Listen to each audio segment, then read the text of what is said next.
with ADHD, it's such an umbrella too, because so many things come with ADHD. So the other thing that was also happening with Parker first grade was that her anxiety started shooting through the roof. And I think it was a mix of feeling pressure at school, not being able to focus, but also the teacher having some level of frustration with her. So all of that combined created this little environment for Parker that she didn't want to go to school anymore. In a way, I felt like as a parent, it's kind of the pressure on breastfeeding. It's the pressure on all these things. Like, to do the most natural method is the smartest method when you're a parent, right? Like, that you've tried everything and then the last resort is something medical, right? So for me, I don't know if it was societal pressures, because there's a lot of conversations about if you should put your child on medicine or if you shouldn't, and there's a lot of different camps about this, right? And so I think too, it's that I wanted to make sure that maybe it wasn't severe enough that it needed medical, like more of a prescription grade medicine. And maybe we could manage it by taking out the red dye or whatever it might be. The reality is that nothing natural worked for her.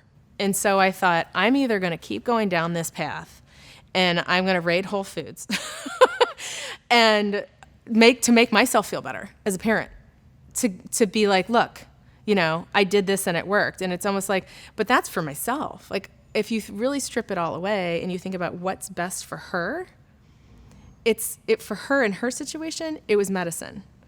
And there's a huge difference with her unmedicated in her classroom versus medicated in her classroom.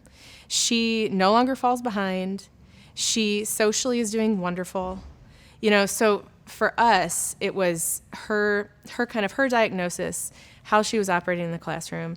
It required medicine. And I have no problem with that. Like, I actually am proud of my husband and I that we didn't, the one thing I didn't want to happen was that as her parents, we felt so guilty and so conflicted, and then all this time would go by, and months go by, and weeks go by, and the only person that is affected from that in a negative way is your child. And I thought, no, like, we need to remove our hang-ups from this whole medicine debate, right? And we need to do what's best for her. I would absolutely say to any parents that are struggling with that decision to put their children on medicine, to me, it's about following your gut and your instincts, because I believe that we could learn so much if we would just really listen to ourselves and know that. For me, it's kind of this, as you get older, right? When people are judging you and they're constantly kind of interjecting their opinions and stuff, I just kind of let it slide off my back now. Like, because quite honestly, that's not their child. You have to cut out the noise as much as you can, and you have to really focus on, if you wanted to try all the alternatives, right? And you've tried them and it's still not working. And if it is, that's amazing, because you found what's right for you and your child. But if it's still not working, there is absolutely nothing wrong with going to the doctor and saying, I think we might need to try some different medicines. And you try to see what works, and you play with it until you find what's right for that child. But what I can say in our experience, when we found the right medicine for her, she flourished.